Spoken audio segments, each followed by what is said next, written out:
Now this video isn't some magic trick or some magic lure or some gimmicky type thing, but this is definitely something that every single bass angler needs, and that is an open mind. And by open mind, I'm referring to two different complete aspects of it: learning and deciphering. Let's start with learning first.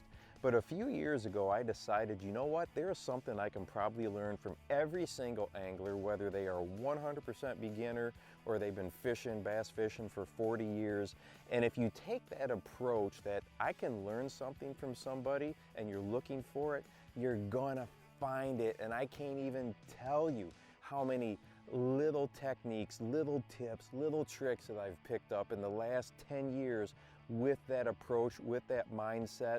And the other thing with that open mindset with learning is, as new techniques come into the bass fishing world, we don't immediately set them off to the side or dismiss them like I did with the drop shot rig when it first came out. Boy, that was a huge mistake. But we just had recently the Inu rig, that kind of take the bass fishing world by storm. A lot of people have investigated it. Some people love it, some people hate it, but at least take the time to try to, figure it out. I've done some underwater filming with it. I probably won't use it a ton because it is a very time-consuming rig to put together, but I at least took the time to put it together to see what it is all about, because it does have a really terrific action. And the other thing with having this open mind falls in on the side of deciphering what is going on. Let me give you a perfect example. So a year ago, I came down here to Florida. That's where we're at right now, is in Florida. I know, doesn't look like it. It is freezing here. But I came down a year ago in February, and I was like, you know what? I'm going to Florida. They got these hyacinth mats and all this thick vegetation. I'm going to be punching stuff. And I bought all these super heavy tungsten weights and punch rigs and big hooks. And I was ready to go. And I get down here and I'm finding anything I can punch. Man, I would have punched a hole in the parking lot. It's like, that's what I came here to do. I didn't have an open mind. Guess what?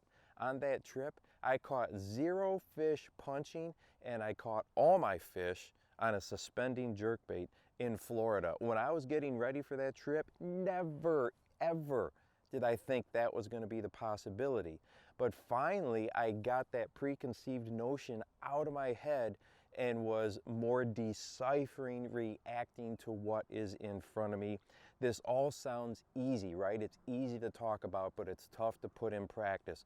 But I promise you, as a bass angler, if you keep that open mind, both from learning and deciphering what is going on, you're just going to take that fishing to a whole new level. And hey, if you want to watch a video that talks about breaking down or deciphering what different line looks like underwater in sunny and cloudy conditions, go ahead and check this one out right here. And make sure that you go out and encourage someone today. You never know how you might just change their life. For the bass fishing life, I'm your host, Steve Rogers.